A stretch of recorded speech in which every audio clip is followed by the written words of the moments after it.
A cordial welcome to our /using beggars. We, the beggars, demand that you be incarcerated for us. I am pleased to inform you that I find your giveaway idea appealing. However, I believe that you should provide the cost of the painting to the winner. While your art is commendable, I am not among those who are interested in acquiring a painting. This approach will garner you more attention. You are essentially requesting that I offer cash in lieu of the painting. I am uncertain as to what I am supposed to do with the painting. Furthermore, if you are offering the painting as a giveaway, you are effectively losing money. It would be more logical to simply offer it for sale. The monetary compensation should be distributed to the relevant parties. Alternative options for delivery include MoneyGram or Gift Rocket. Despite the negative sentiment expressed, it is not my intention to relinquish the cash. I hope you will identify an alternative giveaway that aligns with your requirements. This is a missed opportunity for you, and I have no intention of following you or entering your contest. The question remains, how can people support their families with a piece of your subpar art? One solution might be to pursue gainful employment.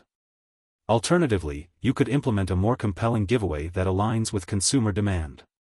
I am blocking you and your requests for assistance in procuring employment to support basic necessities. The individual in question has the audacity to inquire about the possibility of constructing a unit similar to the one depicted on the website, which features a transparent plexiglass base.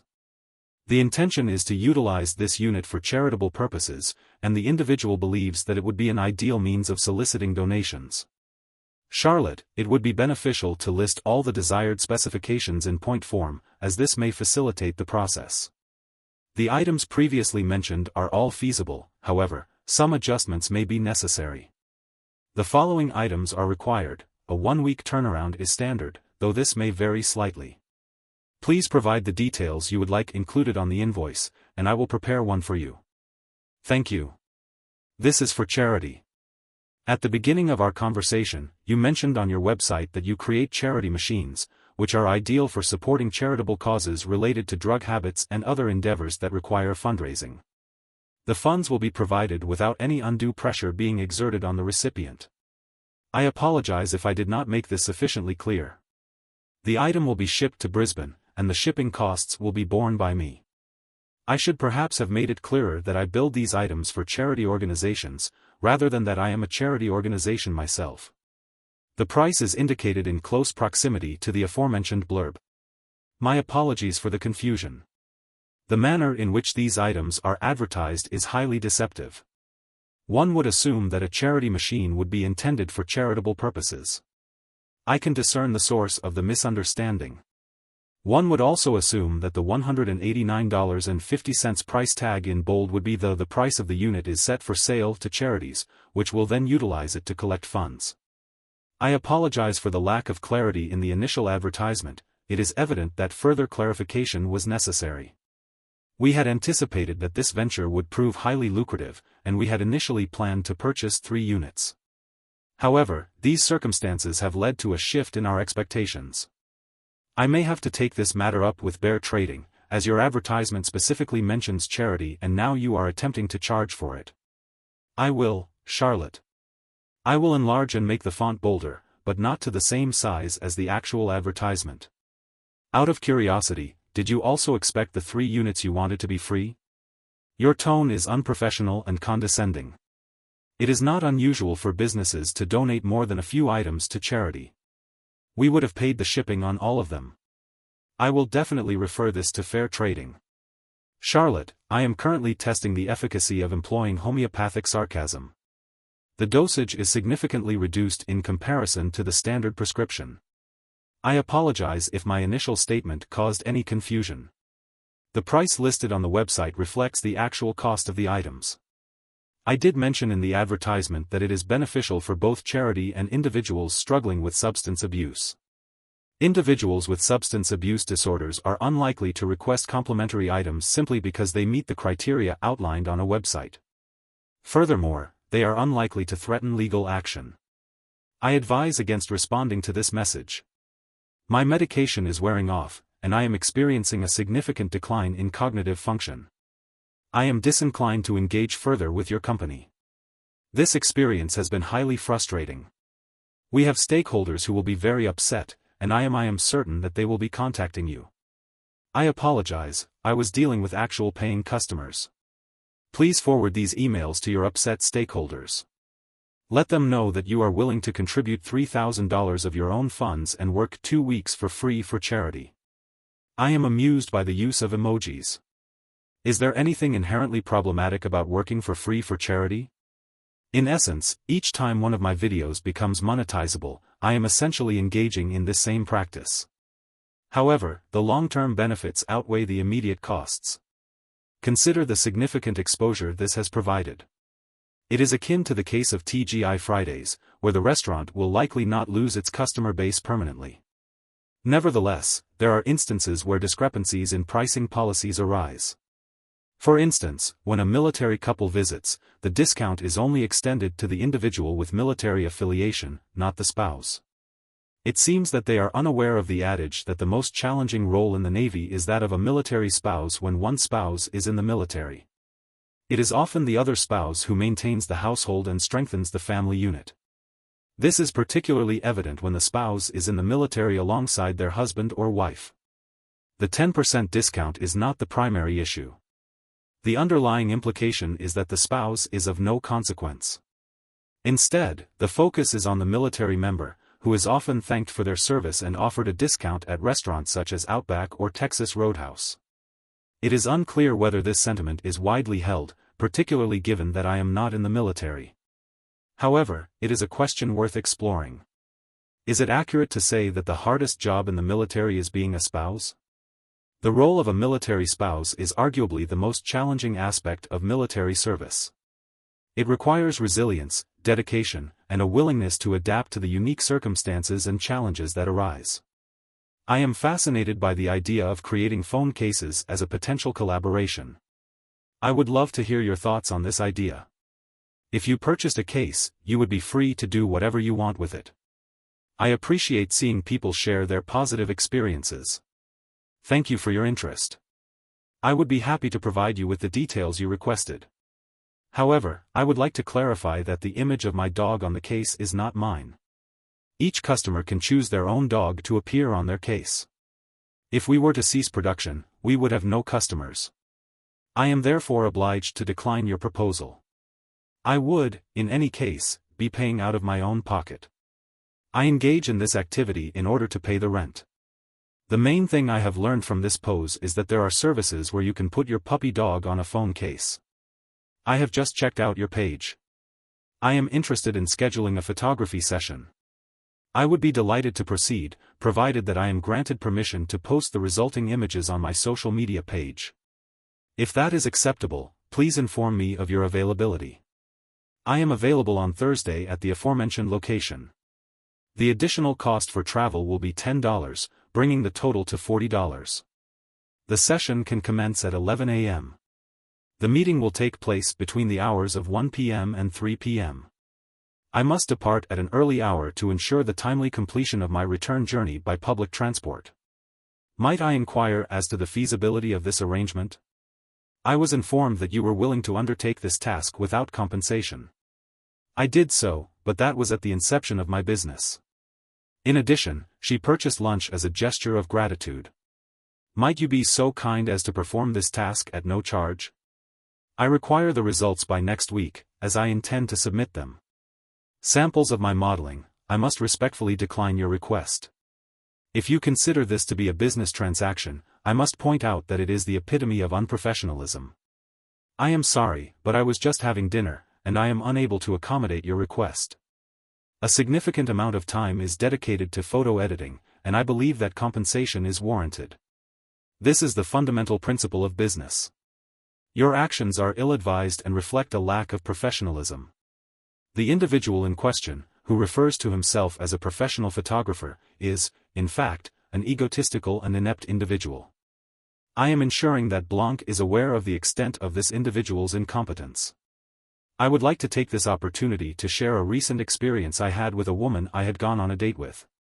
We had a pleasant evening together, enjoying dinner, drinks, and engaging conversation. However, as the bill arrived, my date inquired if I would be willing to purchase 2 takeout dinners for her children. I respectfully declined, as I was not personally acquainted with her children. Unfortunately, this led to a somewhat tense and awkward atmosphere for the remainder of the evening. Consequently, I decided to end the date prematurely. In light of these circumstances, I am curious to know whether my decision not to purchase the takeout dinners was inappropriate. Given that I had only had dinner with her and was not personally acquainted with her children, was my refusal to purchase the food excessive and premature? This individual presents a compelling case study of a beggar and an entitled parent, both rolled into one. It is my considered opinion that this individual has evaded a potentially problematic situation by avoiding further contact with the subject. I have had first-hand experience with entitled parents, having been involved in a car accident that was not my fault. As a result, I was awarded $25. As a result of receiving $2,000 in insurance money, I seized the opportunity to relocate from my mother's home to a studio apartment. I shared the apartment with my cat. The residents of the courtyard were affable, and I formed friendships with all of them, despite being considerably younger than they were. After residing there for approximately a year, I met a woman my age with whom I became close. She had marital difficulties and was separated from her husband and children. The woman's circumstances included being in foster care for reasons she did not disclose. She requested assistance in regaining custody of her children from the Child Protective Services Agency. I obtained a list of guidelines from the local office and collaborated with the woman to devise a plan of action. I purchased furnishings for her children and assisted her in securing employment. I also utilized some of my insurance funds to facilitate the purchase of a vehicle for her, enabling her to have transportation for herself and her children. Ultimately, she was able to regain custody of her children and obtain a vehicle. The bedroom apartment she was residing in had a couch in the living area, and her children each had their own bedrooms. The girl's room was furnished with items from the Dora the Explorer collection that I had purchased for her, and the boy's room was decorated with sports cars, as he had requested. The cost was significant, but I was willing to invest the funds, as I believed the cause was worthwhile. However, shortly after reuniting with her children, she began to visit less frequently. Her children continued to come to the apartment, but she was often absent. I later learned that she was attempting to reconcile with her husband, and he had moved in with her. Furthermore, I observed that he had brought his drug problem with him. The sleeping arrangements had also changed, the children were now residing in the smaller bedroom together. He had pawned off all of the toys and furniture that would not fit. It appeared that he had used the money to purchase drugs. I began to distance myself from Beggar because I did not wish to become involved with someone who was using drugs. However, I continued to watch the children's programs because I felt sorry for them. Their parents were often found to be under the influence of pills and alcohol. I had exhausted my insurance funds and was employed for 12. I was employed as a caregiver for elderly hospice patients, working 12-hour shifts. I allocated a significant portion of my income to ensure the children were fed, as Beggar and her husband had spent all their money on drugs and alcohol. This also meant that I had very little time to visit the center courtyard to check my mail. I had assumed that I had gone a month without looking, expecting only to find a few catalogs and several copies of the weekly shopper coupons. I have since learned my lesson and check my mail frequently. When I opened my mailbox, I was alarmed by the large stack of government-sealed letters. The object in question had been wedged in such a way that 6 separate letters were visible, each of which accused me of a different offense. This resulted in the issuance of 5 arrest warrants and a court date. It subsequently became evident that the individual in question had obtained an old, used car from a local junkyard. The vehicle in question had, if memory serves, no tags, an expired license plate, and a missing taillight. Consequently, it was pulled over. The individual in question was on probation, which meant that protective services would take her children away if she stepped out of line. This prompted her to panic and decide to lie about her identity. She then proceeded to provide a false identity, claiming to be me. Additionally, she was driving without a license and insurance, citing that she had forgotten her purse. My immediate response was to approach her and inquire about the circumstances. I recognized the model of car as the one she was so proud to have obtained after pawning it. The vehicle in question was one that I had assisted her in acquiring a year prior. I was previously unaware that it was possible to pawn a vehicle. She smiled at me and stated, "You don't have a criminal record, so they won't punish you like they would me. You don't want me to lose my kids again, do you? I was uncertain of her expectations, but I was incensed. The first thing I did was cancel my work for the next few days. I informed the police officer that I would be making appointments with a lawyer. The officer had taken Beggarsworth's statement because he knew my name and address. The following day, I was at the police department. I viewed a video of the interaction between the officer and Beggar's husband. It transpired that the officer was a novice. He was reluctant to take someone's word when he should not have done so. Fortunately for me, Beggar's husband was present. She was instructed to switch. She was instructed to sit with him because I was unable to allow her to drive without proper identification. She then proceeded to walk around the back of the car, which was visible on the camera footage. The officer subsequently admitted that he had made a mistake, given that I was not pregnant, my hair was not a voluminous curly mass, and I was approximately a foot taller than he was. I was aware of this. I did not mention her being pregnant, but I was compelled to omit certain details the following day as I proceeded to visit my legal counsel. I was intercepted by a beggar and her mother, who were enraged by my decision to involve the police. I was instructed to return to the station and inform them that I had made a mistake. I was subsequently informed that I was the one at fault for refusing to comply with the beggar's demands. The beggar's mother remained at the scene and obstructed my path, preventing me from reaching my vehicle. Throughout this interaction, the woman continued to verbally abuse me, threatening to inform the authorities about an alleged incident of child molestation.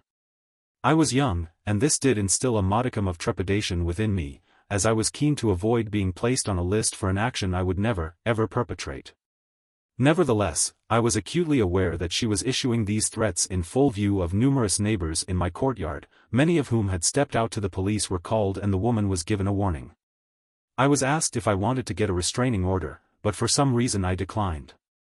Over the next few days, the Child Protective Services, CPS, approached me and I informed them of the events that had transpired. I felt that I should have come forward sooner. The children were taken into foster care once more, and this should have marked the end of the matter. Instead, in the weeks that followed, the woman gave my phone number to numerous individuals, including those who contacted me with demands for drugs, sexual favors, and even loans. The vehicle's windows were smashed with a brick, and the words, "lying prostitute," were written in shoe polish on the back of the car. At one point, individuals arrived at my residence and began banging on the door in the middle of the night. They shattered my front window and broke my bird feeder. I was spared from pursuing legal action for these incidents when the perpetrator's husband and the perpetrator themselves were incarcerated for identity theft, drug purchases, and drug sales. The charges that had previously been attributed to me included child endangerment. There may have been additional incidents, but I am unable to recall them. The apartment hired 24-hour security. Security was increased to 1 hour because of everything that happened, and security cameras were installed around the courtyards. I am grateful for the financial assistance and childcare services provided. However, I would appreciate it if you could serve jail time in my place, as I do not wish to be incarcerated. Therefore, I request that you be imprisoned instead of me. I am thankful for your assistance. Goodbye. I am blind and would like it for free. No pressure, but I am considering ending it all. Well done for typing the message. Did your blind dog type it? Have you never heard of Braille? I have, but you don't use it. Check your Nintendo Watch. There is a clue there as to why I know you are not blind. Mind your own business. I like how this beggar is choosing. There is no pressure, but I am considering ending it all. I am not trying. I am compelled to inform you that I am contemplating taking my own life. I believe that the only thing preventing me from doing so is the possibility that you might provide me with this item free of charge. I wish to make it clear that I am not placing undue pressure on you. However, if you do not offer me this item free of charge, it will have the same effect as murdering me. I would like to stress that I am not attempting to use the tactic of begging to its fullest extent. In fact, I usually attempt to conclude my videos with a joke. However, in this case, I am consumed by a desire to explore the possibilities offered by those docking phone cases.